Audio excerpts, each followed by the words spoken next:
హరి ఓం. నమస్కారం అండి. యాదాద్రిలోని చోటుపల్లో ఉన్నటువంటి అమ్మానాన్న అనాథుల పుణ్యలింగేశ్వర స్వామి క్షేత్రంలో ఉన్నటువంటి మతిస్థిమితం లేని 600 మంది అనాథులకు అభాగ్యులకు అన్నదానం జరిపించేవారు. 12/9/2025 పితృపక్షములు మహాలయ పక్షము సందర్భంగా కౌశిక మహాముని గోత్రోద్భవులు వరంగల్ వాస్తవ్యులు కీర్తిశేషులు కె గౌరయ్య గారు, కీర్తిశేషులు కె వీరలక్ష్మి గారు, కీర్తిశేషులు కె పద్మాగారుల యొక్క జ్ఞాపకార్థం సందర్భంగా కుచన భద్రయ్య గారు, కుచన పవన్ కుమార్ గారు, కుచన శ్రీదేవి గారు అనాథులకు అన్నదానం జరిపించుచున్నారు. కావున వారికి వారి యొక్క కుటుంబ సభ్యులందరికీ ఆయుర ఆరోగ్యములతో పాటు పుణ్యలింగేశ్వర స్వామి వారి దివ్య ఆశీస్సులు ఎల్లవేళలా వెన్నంటి ఉండాలని కోరుకుంటూ ప్రత్యేక ధన్యవాదములు తెలియజేస్తూ కె గౌరయ్య గారు, కె వీరలక్ష్మి గారు, కె పద్మాగారుల యొక్క పవిత్ర ఆత్మలు శాంతి చేకూరాలని పరమేశ్వరుణ్ణి ప్రార్థిస్తూ వారి కుటుంబ సభ్యుల చేతుల మీదుగా అన్నదాన కార్యక్రమాన్ని అంగరంగ వైభవపేతంగా నిర్వహించడం జరుగుతున్నది. అన్నదాత సుఖీ భవ, అన్నదాత సుఖీ భవ, అన్నదాత సుఖీ భవ. అన్నదాన కార్యక్రమాన్ని ప్రారంభించండి.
పితృపక్షాలు 15 రోజులు వచ్చినాయి కాబట్టి మా అమ్మ నాన్నకు పేరు మీద జ్ఞాపకార్థం అన్నదానం చేయటానికి ఈ అనాథాశ్రయానికి వచ్చాం. ఈ యొక్క అనాథాశ్రయము యొక్క వ్యవస్థను చూసి మేము చాలా సంతోషిస్తున్నాం. ఈ మేనేజ్మెంట్ ఇంత పెద్ద అకామిడేషన్ను చక్కగా నడిపిస్తున్న వారందరికీ కూడా మా యొక్క కృతజ్ఞతలు. ఈ పితృదేవతలకు మేము అన్నదానం చేయటం వల్ల పితృదేవతల యొక్క దీవెనలు మాకు లభిస్తాయి, పితృదేవతలు తృప్తి చెందుతారు.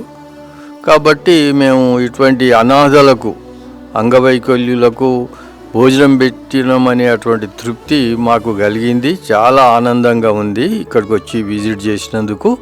ఈ 15 రోజులు పితృపక్షాల లోపల అందరూ కూడా ఇటువంటి అవకాశాన్ని వినియోగించుకొని మనము పితృదేవతలకు యొక్క జ్ఞాపకార్థం అన్నదానం చేస్తూ మనం వాళ్ళ దీవెనలు అందుకోవాలని కోరుకుంటూ ముగిస్తున్నాం.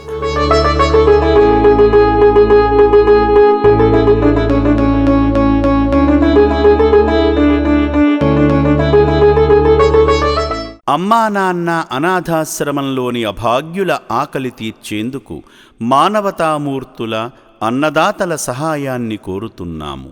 ఈ రక్షణాలయంలో జీవిస్తున్న నిర్భాగ్యులకు 3 పూటలా అన్నదానం చేసేందుకు నిత్యావసర వంట సామగ్రి నిల్వలు సరిపోక ఇబ్బంది అవుతోంది.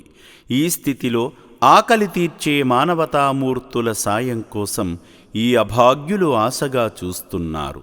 దయగల దాతలారా, వీళ్ళు మీ బిడ్డలే అనుకుని నిత్యావసర వంట సరుకులను అందిస్తే వాళ్ళ ఆకలి తీరడం ద్వారా ఆ పుణ్యమంతా మీకే దక్కుతుంది. సేవాభావంతో మీరిచ్చే కేజీ బియ్యంతో 4 అభాగ్యులు కడుపు నిండా తింటారు. 3 పూటల 1800 మంది ఆకలి తీర్చాలంటే ఎంత కష్టమో ఒక్కసారి ఆలోచించండి. దయచేసి బియ్యము, పప్పు, నూనె, కూరగాయలు ఇలా ఏదైనా సాయమందించి శ్రీ పుణ్యలింగేశ్వరుని అనుగ్రహానికి పాత్రులు కండి.